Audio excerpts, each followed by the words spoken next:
What is that noise?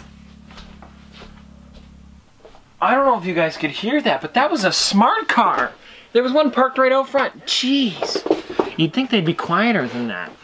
Anyways, guys. Hi guys, Top Pops here, and today we're going to be looking at my top 5 favorite 10-inch Funko Pops ever. So, let's get started. Alright, so I kind of pulled together my favorite ones out of my collection. And these are some pretty cool ones. One that I've never even shown off on the channel. We're going to be actually unboxing it in this video. But let's get started with number 5 here. We have SpongeBob SquarePants. Now, the reason this one's here is because I love SpongeBob. You guys probably know I have almost all of the new SpongeBob Funko Pops, and I'm slowly working on getting some of the old ones as well. So like I have Sandy Cheeks and I have the glow-in-the-dark SpongeBob, but there's a couple of them in there that I'm missing, and I want to slowly get them just because it's such a great show. Me and my friend Luca used to watch this all the time when we were younger. We would talk about it too. We'd reference it all the time. So it's just a really great show. And this was one that they did exclusive to Target. I believe all of these are exclusive to Target except for one, so we'll get to that one in a bit.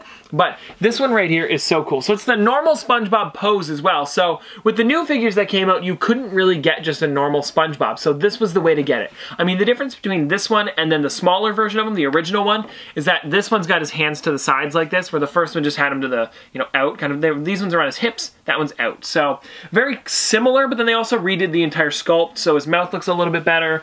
He's got a better nose. The eyes have eyelashes now. There's just a lot going on with this figure, and I think it looks really great. You guys can see on the back there as well. It's got a couple of the newer figures that are just, they're kind of like the meme versions of them anyways.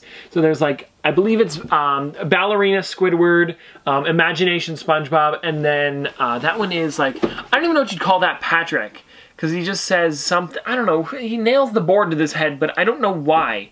And it's a meme. It was a meme a long time ago, but I don't remember what it was for. Anyways, really, really funny figures. I love this one. Gotta be one of my favorites. It's at number 5. There are 4 that are above this. Usually I just like to pick my top 5, and then, they're pretty much my top 5. I don't put them in a certain order, but they're just here. So I had to put something at number 5, so it's gonna be SpongeBob. All right, guys, so at my number 4 spot, we have another really cool one. So this is pretty exclusive one. It took me forever to find this one, and now I have 2. We'll talk about that in a second. So we've got this right here. This is the Futura Boba Fett. Now this, guys, if you don't know what Futura is, it's an artist from New York, and he designed I believe he did the art for these ones, if I'm not mistaken. So you guys can see the bounty hunter